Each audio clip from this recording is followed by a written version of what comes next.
5 Things About Luke Skywalker.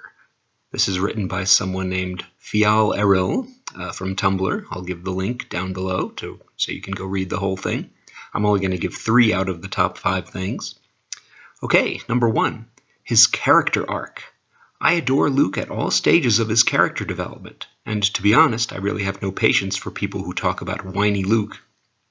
I love him because he goes the whole journey, from this relatively inexperienced, but still profoundly earnest young man, to someone who is wise and compassionate and absolutely himself. I love that his journey is hard-fought. He's fundamentally a good person, yes, and that's one of my favorite things about him too, but he's not this naturally all-forgiving incarnation of compassion. His compassion is burning and hard as the twin suns, and he works at it, makes a conscious decision to live that way, and has to keep remaking that decision over and over and over again, often in the face of what everyone around him is telling him.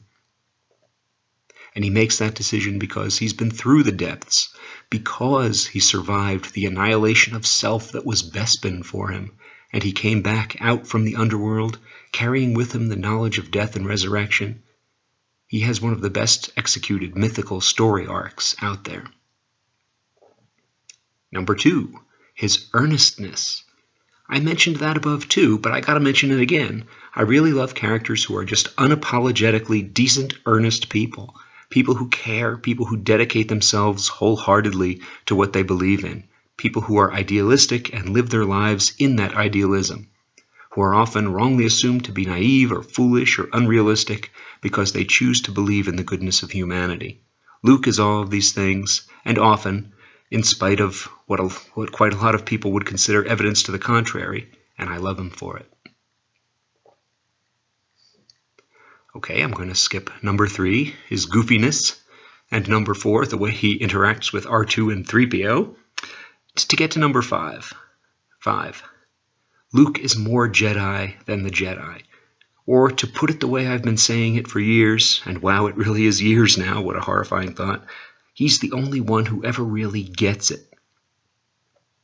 Say what you want about Anakin in Attack of the Clones, but I actually really like his definition of compassion there. And he claims it's central to the Jedi way of life. But the cold, hard truth is that we don't see any prequel-era Jedi ever actually living that way. Compassion is hard, so much harder than fighting, or even than controlling your own feelings. Compassion is knife-edged and burning like the sun, because true compassion makes you see the other and yourself. In the first numbered point, I talked about the journey into and back out of the underworld. In some ways, I think that Luke is the only one of the Jedi who actually makes the anabasis, the journey back from the depths. Everyone else gets stuck in that place of death. Anakin's stuckness is most obvious, but Obi-Wan and Yoda too are trapped and largely powerless in their respective exiles. There's no way forward for them. They can teach Luke, but all they can teach him is what they know, which is binary, dark and light, good and evil absolutes, the fullest and final expression of which is Obi-Wan's flat-out admission that they've trained Luke to kill his own father, because that's the only choice. None of the Old Republic Jedi ever could have done what Luke does, which is to throw away his sword and stop fighting. And I love that that is the moment when he says, "I am a Jedi." That moment in which he is, in so many ways, acting least like the Jedi of old. There he is, a Jedi confronted with 2 Sith Lords, and his greatest action is to refuse to fight. Something that would have been literally unthinkable for any of the Jedi of the Old Order. But not just, "I am a Jedi." No, he says, "I am a Jedi like my father before me."